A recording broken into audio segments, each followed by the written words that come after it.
Okay, let's take a closer look at that incredible rescue yesterday in Ontario's Georgian Bay.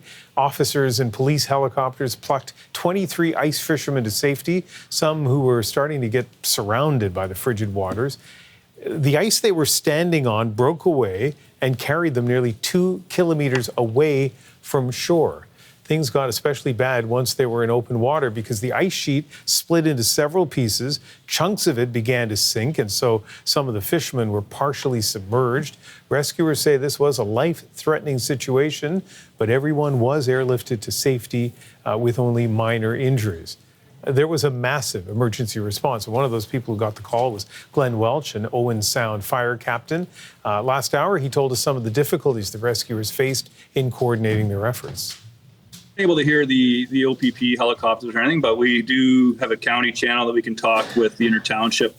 They're the ones that originally got the call.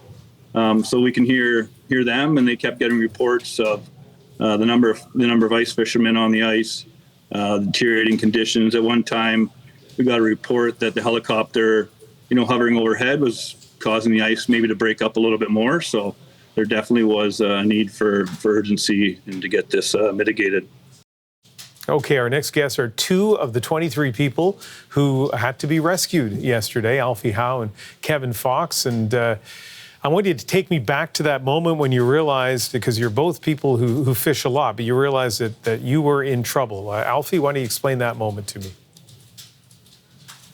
Yeah, we really realized when there was trouble when Kevin called over to me and said, "Hey, Alfie, look behind you. It looks like there's open water." And as soon as I turned around and saw that there was open water, I grabbed my stuff as fast as I could, and I started screaming at everybody else to let them know that the ice was breaking up behind us and we needed to get to shore as fast as we could. Yeah, so you guys are on this sheet of ice. There was a crack, but then it started to actually break. It started to drift away from the shore. And so, Kevin, pick up the story from that point. Yeah, everybody packed up their gear. We got into a big group. There was 18 of us, and we ran along the crack towards shore, hoping we could get off on shore. And when we got to the edge, we realized it had separated from shore. We ran the crack all the way across the bay to the other side. And at that point, we realized it separated from shore over there. And our only way off that ice at that point would be a rescue. And Alfie, at what point did you start thinking, I'm potentially in a lot of trouble here? Well, we ran back and forth quite a few times, and the ice was just crumbling from underneath our feet, and guys were starting to go through the ice as we were running to try and get to some safe ice and going back and forth, hoping that it would blow to shore. And the winds just weren't on our side that day at all. And somebody in the group mentioned that the helicopters were having a hard time because of the wind, and same thing with the boats. And that's when we really started to realize that, hey, we might be in big trouble here. And Kevin, how were other people reacting on that ice at that point when you start to get this realization? They started to get the realization that that rescuers might not come there in time. How did people react?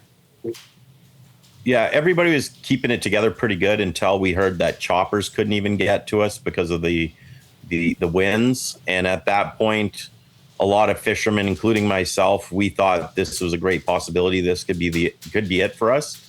And everybody started calling families, saying their goodbyes. And it was quite emotional for everyone because we all believed that in the next 2 hours, if a chopper couldn't get to us, we'd be in the water. Boy, Kevin, what an extraordinary situation, because, you're facing, at that point, it's not overstating it to think that you're facing a risk of death, and yet you're still at that point able to pull out your phone and you have, cell phone connection. What were some of those calls like?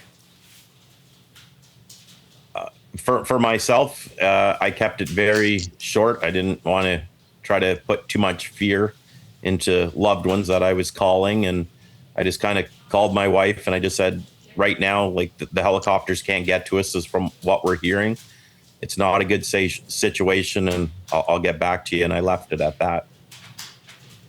Alfie, what about you? Did you make that call as well? I didn't want to call any family or friends because I felt as though that was kind of bad karma, and I just tried to keep it together, and I kind of just put it in my own head that like, hey, this could be it. If it did get to the point where the ice was completely going, I would have had to make some calls, obviously, but at that point in time, I felt as though we still had an hour or two, and I was just hoping that the guys that did eventually come and help us made it out to us in time before things got really bad. And Alfie, did you have to calm anybody down around you? Everybody was playing a role in that. All the guys were trying to calm each other down. Some guys were worse than others, and you just kind of have to not panic and freak out in one of those situations, because no matter if you panic or freak out or what you do, there's nobody that can save you. Like there's nothing you can do about it. Kevin, the thing I love about this story is how it ended. So tell me about the feeling when you realized you were going to get rescued. Yeah, it felt really good. When the first helicopter came down and landed, and we actually realized there might be a chance to get off this ice, I couldn't even describe that feeling. It was better than winning the lottery. I've never won the lottery, but in that moment, it felt like I did.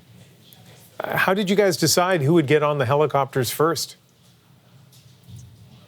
One guy kind of said, go ahead, Alfie. Yeah, one guy mentioned that there's a lady out there, and we all agreed. We said, yeah, ladies first, and the lady hopped on first, and it was kind of just they were pulling us on, and they were telling us who was going on next. It wasn't really everybody just kind of got on piece by piece, and they told us who was like. It just happened in an orderly fashion, I guess. They took 3 people at a time back and forth, and yeah, everybody just went as they could. It was youngest guys were starting to go first, but yeah, it was just to get everybody off as fast as they could, right? And Alfie, are you fishing right now? I am. Like ice fishing? Are you on the ice? Yep, I'm on the ice. Okay, I think some people watching might be kind of surprised that this quickly you're willing to get right back at it. Aren't you worried about the risks? Well, I'm about 5 hours north of where that happened, and there's still about 2 feet of ice up here, and it's like driving a car and getting in an accident. Are you going to get in an accident and never drive your car again? Or like a rainstorm, it's like you might slip and trip in a rainstorm and never go walk outside again. You know what I mean? That's not going to happen. So yeah, right back to it, really.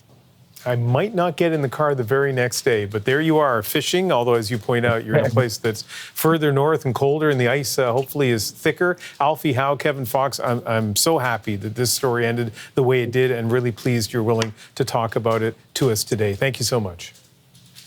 Yep. Thanks, Thank Ian. you. And one thing I would like to say is appreciation to those guys that did come out and get us safely off the ice. And a big thanks to all the paramedics, OPP, firefighters, everybody that showed up to help us out that day. Absolutely. Absolutely. It sounds like it worked perfectly. All right. Thank you.